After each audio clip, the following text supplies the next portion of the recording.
মোবাইলে ছবি বললে ঘরে যায় যে না হলে বলবেন আপনি কিনা বলে দিতে হবে আমি বলে দিতে পারি।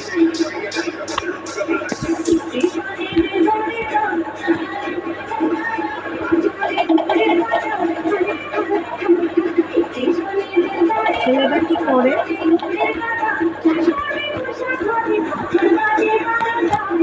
কোম্পানি জব করে।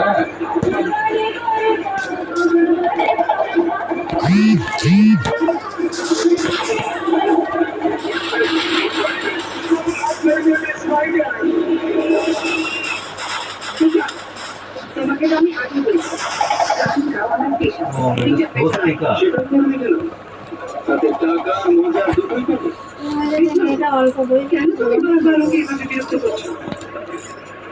আপনার মেয়েকে চাই বলে আসতে পারি? আরে চৌধুরী বাবু আসুন, আসুন মিস্টার চৌধুরী আসুন। আপনি এনাকে চিনতে পারলেন না? ইনি হচ্ছেন মিস্টার নারায়ণ চৌধুরী। আরে যাও যাও কাছে যাও। দেখি বিকেলের আলোয় সকালের ফুলকে দেখতে কেমন লাগে? বিক্রান্ত, তুমি ভালো করে জানো আমি গ্রাম বিপদে পড়ি না। আমি এখানে এসেছি একটা কাজে, যে কাজের জন্য রোজ আমি এখানে আসি। হ্যাঁ পুলিশের সঙ্গে কিভাবে কথা বলতে হয় সেটুকু শেখানো। এর মধ্যেই কথা আছে। তুমি যেতে পারো। ওকে জানি।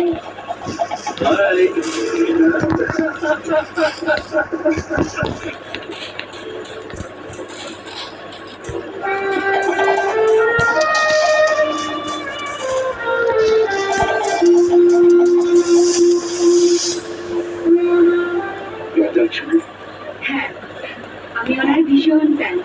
যেমন মিষ্টি গানের গলা তেমনি ভালো শুনি। কিন্তু এখন জীবন থেকে সব হারিয়েছে না। তোমার প্রিয় গায়িকা খুব অর্থ পাগল। কি পাগল? হ্যাঁ, আমি বলে বলবো তোমার কি পাগল। আমি কি ওনাকে দূর থেকে দেখতে পারি? সেই জন্য আমি তোমার কাছে এসেছি না, যাতে তুমি খুব কাছে থেকে রাজাকে দেখতে পারো। বুঝলাম। একটা দুর্ঘটনায় রাজা তার জীবনের সব কিছু হারিয়ে ফেলেছে এবং ডাক্তাররা বলেছে যদি কোনো মেয়ে রাজাকে বিয়ে করে আমার জীবনে ভালোবাসা দিতে পারে তাহলে তাহলে হয়তো রাজা আমার স্বাভাবিক হয়ে আসতে পারে। আপনি আমাদের কাছে ঠিক কি চাইছেন? আমি চাইছি কবিতা যদি কিছুদিনের জন্য আমাদের বাড়ি থেকে থাকে তাহলে হয়তো আমার নাতি হারানোর সুখ আমার ফিরে পাবে। ঠিক বুঝলাম না। মানে কবিতার কিছুদিনের জন্য আমার নাচ করে অভিনয় করবে, এর জন্য যত টাকা লাগে আমি দিতে রাজি আছি। মায়ের স্নেহমমতা মূল্যায়নকে টাকা দিয়ে হয় চৌধুরী বাবু? না না না, আমার কবিতায় অভিনয় করতে পারবে না। আমি সব আসলে বর্ষা হারিয়ে ফেলেছি। তোমার একমাত্র ভরসা কবিতা। এই বৃদ্ধ অসহায়ের প্রতি একটু দয়া করুন। কিন্তু চৌধুরী বাবু, এখন চৌধুরী বাবু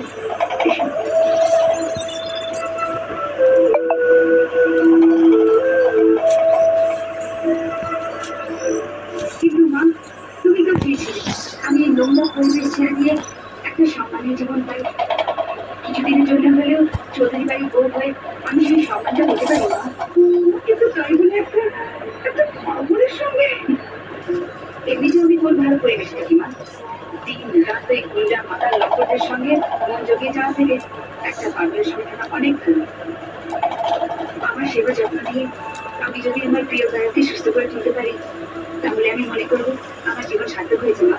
কিন্তু কবিতা আর না বলো না মা, তোমার অপারেশন করতে ডাক্তারবাবু বলেছে 2 লাখ টাকা লাগবে। আর চৌধুরী বাবু যে কোনো মূল্য দিতে রাজি আছি।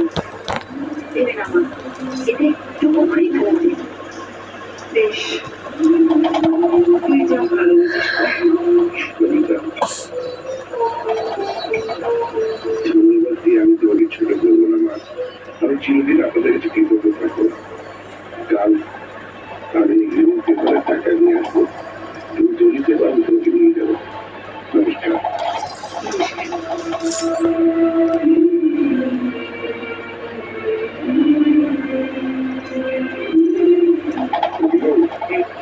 এগ্রিমেন্টের কাগজটা অনুযায়ী ঠিকঠাক ঠিক আছে, তার সঙ্গে যদি এগ্রিমেন্টের টাকা আছে আর এগ্রিমেন্ট অনুযায়ী মাসে মাসে টাকাটাই পাচ্ছি তো এসব কবিতা আমি বাইরে অপেক্ষা করছি।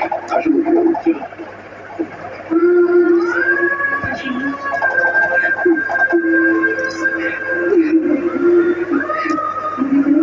ওষুধগুলো খেয়ে নিই।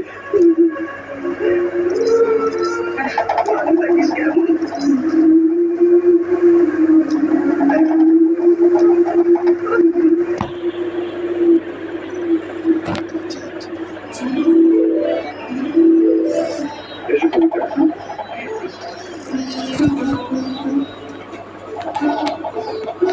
কবিতা এরা রাজার বাবা মা। নমস্কার। বৌমা, এই হলো কবিতা।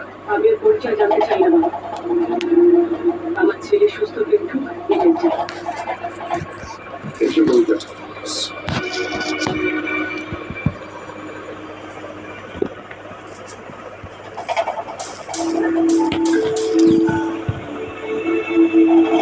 এসব কবিতা এ হচ্ছে রঞ্জিত, রাজার বড় ভাই। নমস্কার। এসব সবাই মুক্তি ও, দিচ্ছে। এই কবিতা? হ্যাঁ, কবিতা এ হচ্ছে অন্নপূর্ণা, রঞ্জিতের স্ত্রী, আমার সংসারের লক্ষ্মী। নমস্কার। এসব ঠিক আছে ঠিক আছে, তোমাকে রোদ আদিকে দেখা হবে। যাও নিজের কাছে যাও, যাও। ওটাই ভালো। এসো দাদু, আমার মনে হয় যে যাতায়াতের জন্য আমাদের বাড়ি পেছনে সিঁড়িটা ব্যবহার করাই ভালো।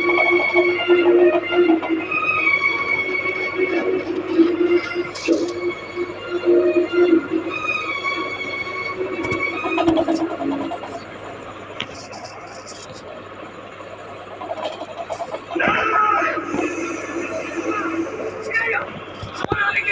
যাবিও না, তোর বাড়ি থেকে বন্ধ করা আছে। তুমি বুঝি বন্দি পাখির মতো জীবন কাটাচ্ছে। এসো।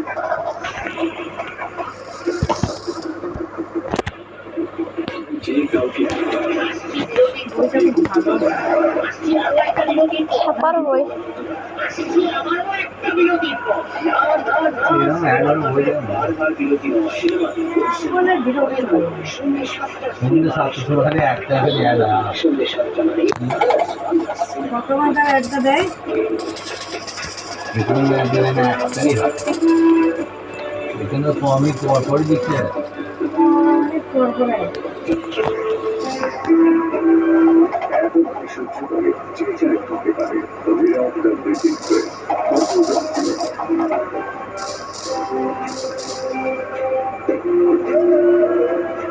আচ্ছা, তখন সুন্দর মানিক যে ডাকছে তোমাকে, তোমাকে ঘরে বেরোতে তো লাগছে না, রাইট? না, বাইরের লোক ঢুকে গেলে ভাববে।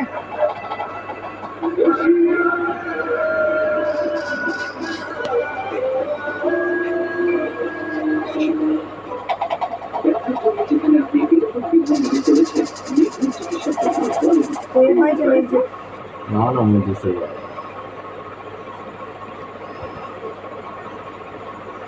ওখানে তোর মানে তো ঘর ভাড়া নিয়ে আসবে। হ্যাঁ।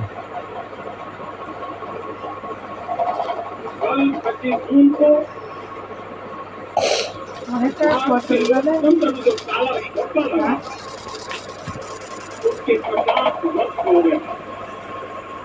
হ্যাঁ? এটা অনেকটা খরচ তাহলে।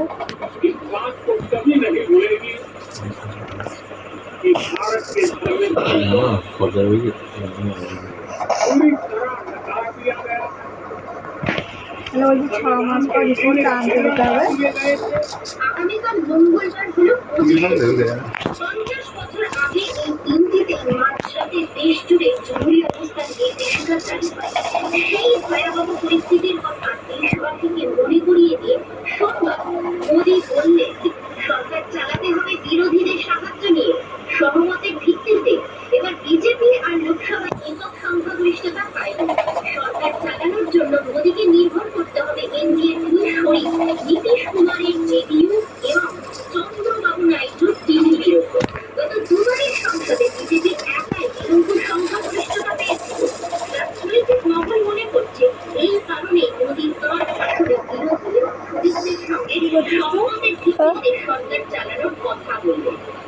প্রধানমন্ত্রী আজকের ভাষণে 50 বছর আগে জরুরি অবস্থার প্রসঙ্গ তুললে মোদীরা বলছেন, গত 10 বছর ধরে এই জামানাতে কার্যত এক অঘোষিত জরুরি অবস্থা চলছে। এই জামানাতেও বিরোধী রাজনৈতিক নেতাদের ইডি, সিবিআই, আইপারের মতো কেন্দ্রীয় এজেন্সিগুলি ব্যবহার করে ভয় দেখানো হচ্ছে। কখনো কখনো বিরোধী নেতাদের গ্রেফতারও করা হচ্ছে। সরকারের বিরোধিতা করলে বিরোধী রাজনৈতিক নেতা, সাংবাদিক, বুদ্ধিজীবীদের উপর মনে আসছেন সরকার নির্যাতনের বিরোধী বলছেন। আর প্রধানমন্ত্রী কতক্ষণ স্থানে জরুরি অবস্থার কথা